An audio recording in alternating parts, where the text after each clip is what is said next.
Hey, welcome back. Um, Let me kind of just give you a rundown on what I'm doing here. So you see this circle skirt pattern I took from a pattern that I had. You can use any full circle skirt pattern. Just pay attention to the length that you need for your own dress, like what your lengths are. And what I'm doing here is I am breaking up this pattern into 4 segments. You'll later hear me talk about, oh, I wanted to make it 5 to make it full length, but you'll see in the next video that wasn't the case. But anyways, I'll leave all that for the next video. So here I'm breaking it up into 4 segments, like I said. The top segment near the waist that starts off, that's about 6 inches long. And then the next one is also, I believe, 6 inches. And then the last 2 are about 8 inches. And you don't have to do this like exactly. You can have the first one 7 inches and then 8 inches, 9 inches, 10 inches. You know, it just gets progressively longer. So you can modify that to your liking for your own dress.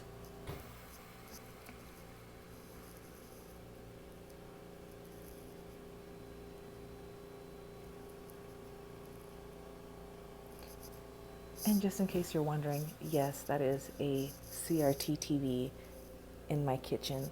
I collect VHS.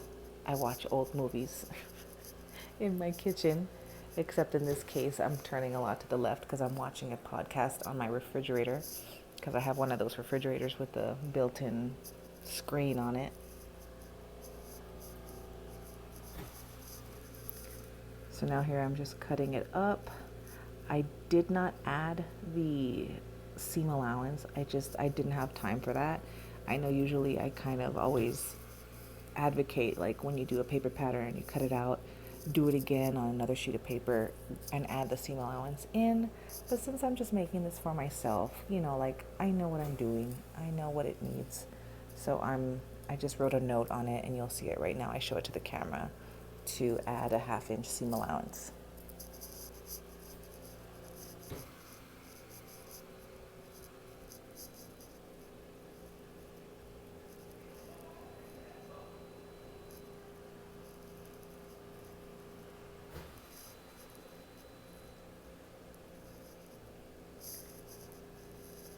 And also to note, I am cutting these pieces on the fold. So that's why I end up using like a ton of fabric for the skirt part, because I'm cutting all of these on the fold, and you'll need more and more fabric as you get to the bottom layers. So please keep that in mind. That's the first layer I'm cutting out of the lining. The same pieces that you're using for the main part, you cut the same thing for the lining. So you can even sandwich them on top of each other.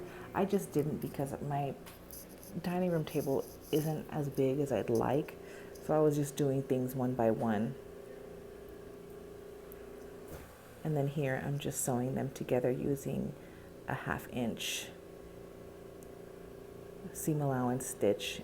Remember, you can use the plate on your machine that has the lines on it. There's lines for a reason. Those will keep you, if you're following the edge, it'll keep you in line with everything.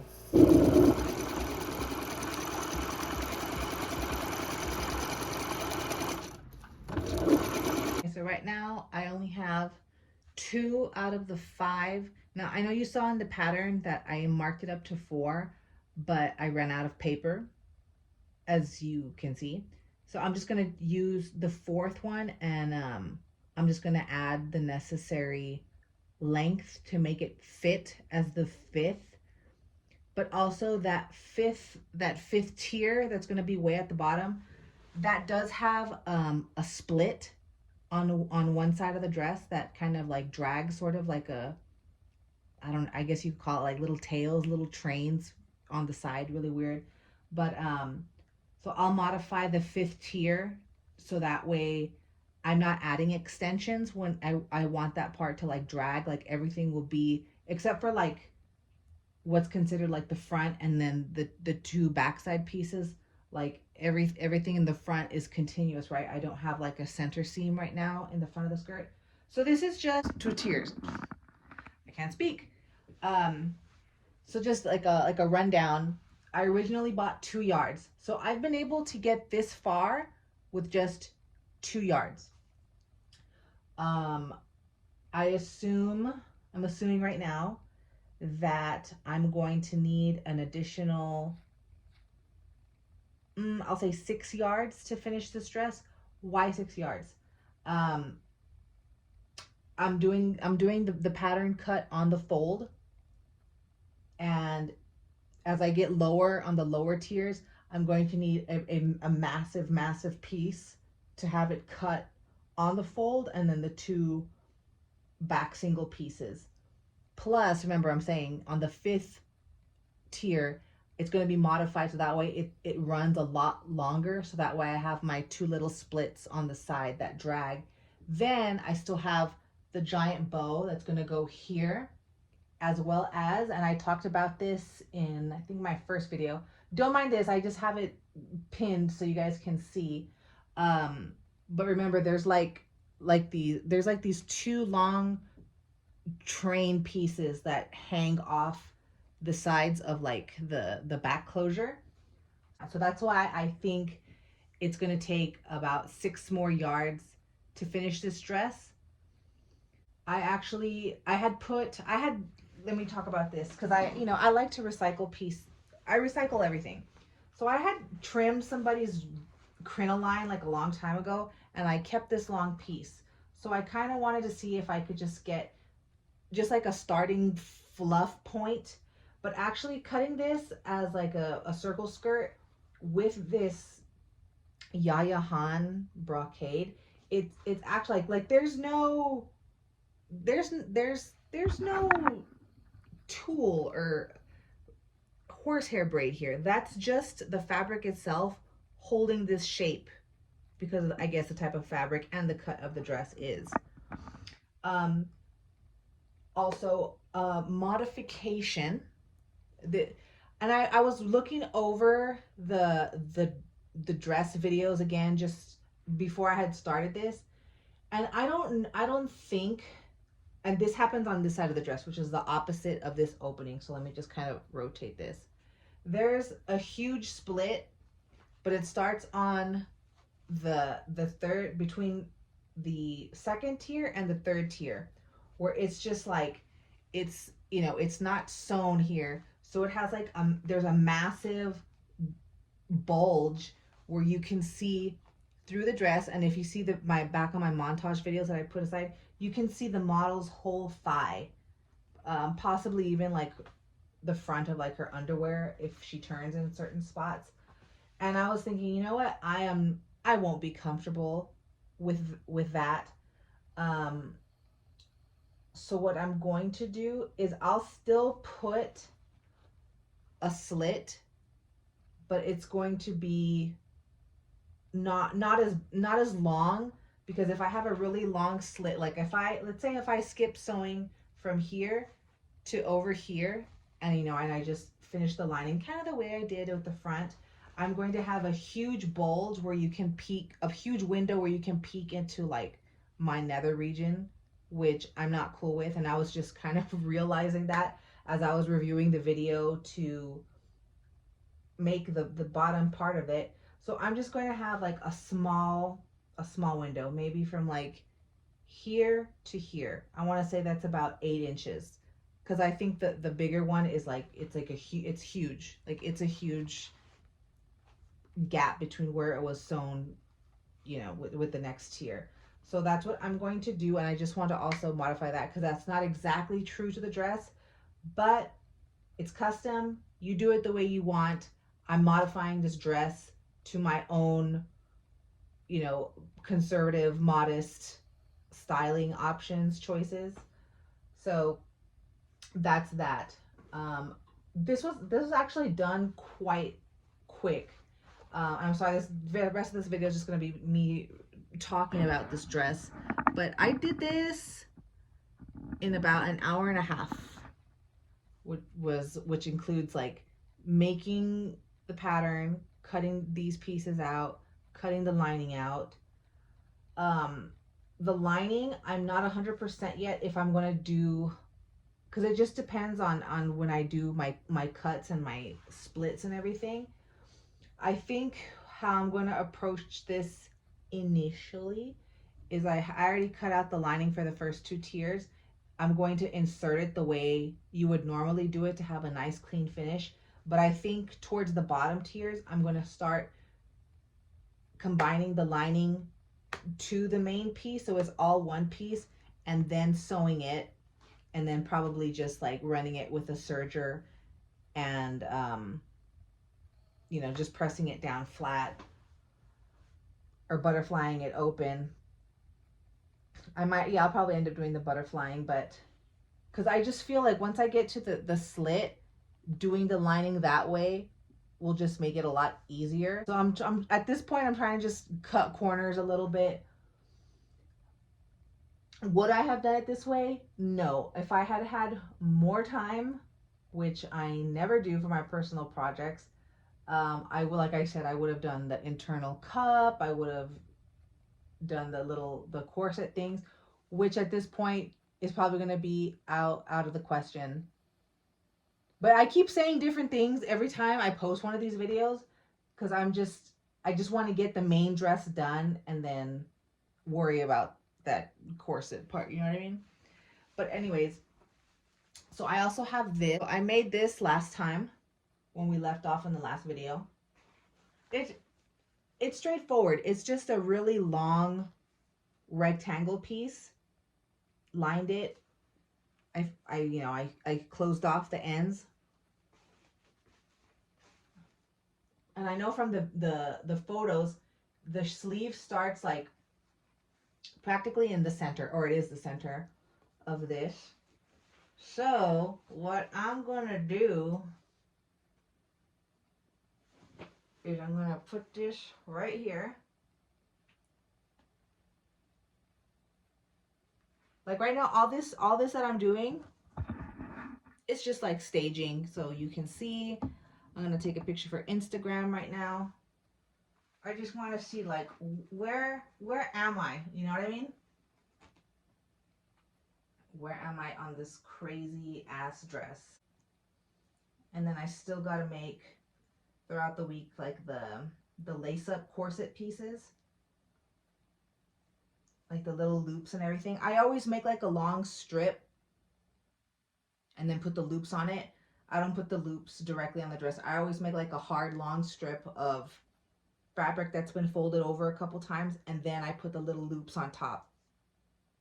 Me personally, I over engineer things sometimes, and even though I am cutting corners on this dress so I can finish in time, there's just some things that you cannot skip and over engineer, because I would hate to do this and then have to like tight lace it later and a loop pops, which happens. It happens with store-bought dresses, like it happens. So I really try and over engineer parts that have high stress points.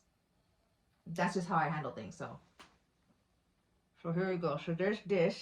You recognize this from the photo, right? And then I believe in the what do you call it? The pictures, the videos. It's not straight like this. It's kind of like angled. So I'm sure there is a reason why it's angled, which I'm going to fold this again. Just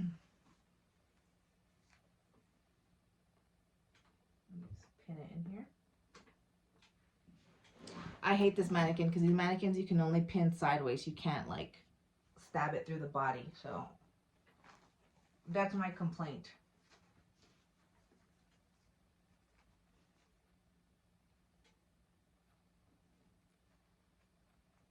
And at this point too, like if you want to just start like kind of staging, setting up, prepping where you're going to put your sleeve. What I like to do is I'll get like a bad color and thread, like neon, something that completely pops, that's not supposed to go with this.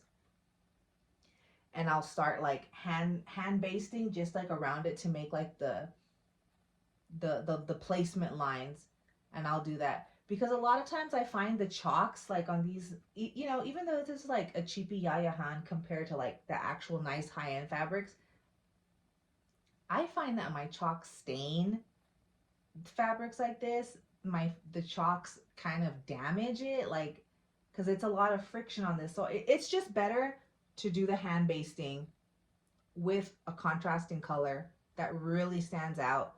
So that way, after you're done sewing the real thing on, it's real easy to find it and then just pull those threads back out. And nobody's damaged at that point. You know what I mean? So I'm gonna pin this here. And I thought I was gonna have more fabric to do the bow at least tonight, but that didn't happen. And then I'm sure my arm partially holds this up. So there's my arm part. I might have to fold this little guy up a little bit to hide it in here. I'll probably have to disassemble it just to accommodate what I've done here, so that way it's not sticking out. Here we go. All right. Can you see this dress? Oh my God, you guys. I'm so excited. Look at my dress. I'll have to tan my stomach. My stomach's too white for this. I'll have to tan my whole body. But only the best for Adele. Only the best. And then I'll see if I can get my makeup professionally done while I'm over there. Don't tell my husband. He's going to be like, what? An expense? What? But, oh, look. See, my ghetto thing is like falling out here. But yeah, okay. So look. Like I said, this dress, it is a lot of work. But it's, I know, and you're going to be like, shut up, you're nuts. It's not that hard. I like for reals, it's not that hard. It's just tedious. Things like this is just tedious. Which if you think tedious things is hard, well then, you know, we have our different definitions for things. But, you know, figuring this out wasn't that bad. Doing all that. Got this now. I'm just super excited, people. So yeah, this is the current state of my dress. And I got little flyaways happening here. All right. This will be the fourth video in this series. And like I said, I don't know how many more. It's just however many more comes out until I'm finally done with this thing. Thank you so much for watching. I'm going to keep working on it. But this is where we are right now. I hope the pattern part of this video helped you a lot. Again, if you have any questions, please let me know. All right. Bye.